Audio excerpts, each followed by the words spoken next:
पुराने समय की बात है। एक गांव था जिसका नाम बदलापुर था, जहां रात के अंधेरे में अजीब घटनाएं होती थीं। बच्चों के रोने की आवाजें बिना किसी कारण गूंजती और कुत्तों के रोने की आवाजें आती थीं। गांव वालों को पता था कि यह सब एक भयानक डायन का काम है, जो रात में लोगों का खून पीने निकलती थी। गांव के लोग बहुत डर चुके थे, लेकिन एक दिन एक महासाधु वासुदेव वहां आए। गांव वालों ने उनसे मदद की गुहार लगाई। वासुदेव ने गांव के सबसे पुराने पीपल के पेड़ के नीचे ध्यान लगाया, जहां डायन अपनी शक्ति ग्रहण करती थी।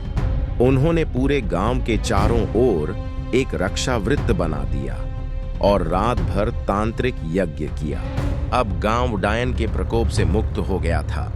कई साल बीत गए। गांव में एक लालची व्यक्ति रमेश था। वह हमेशा जल्दी अमीर बनने के सपने देखता था। उसे पता चला कि वासुदेव ने जिस डायन को कैद किया था, वह असीमित धन और शक्ति दे सकती है। रमेश ने रात के अंधेरे में श्मशान जाकर तंत्र मंत्र से डायन को मुक्त कर दिया। अचानक डायन प्रकट हुई और डायन ने रमेश से कहा, तूने मुझे बुलाकर बहुत बड़ी गलती की है रमेश। रमेश डरते हुए बोला, मुझे धन चाहिए, मुझे राजा बना दो।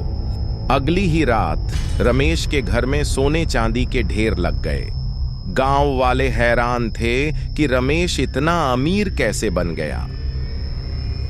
लेकिन फिर अजीब घटनाएं होने लगीं। गांव में बच्चों का गायब होना, कुएं का पानी लाल हो जाना और लोगों के साए तक मिटने लगना। वासुदेव को जब इसका पता चला तो वे समझ गए कि डायन फिर लौट आई है। वासुदेव ने फिर से मंत्र जाप शुरू किया। जैसे ही मंत्रों की गूंज बढ़ी, डायन दर्द से चिल्लाने लगी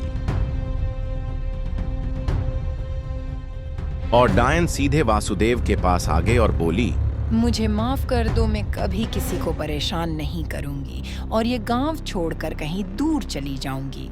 और फिर वो डायन गांव से हमेशा हमेशा के लिए कहीं दूर चली गई।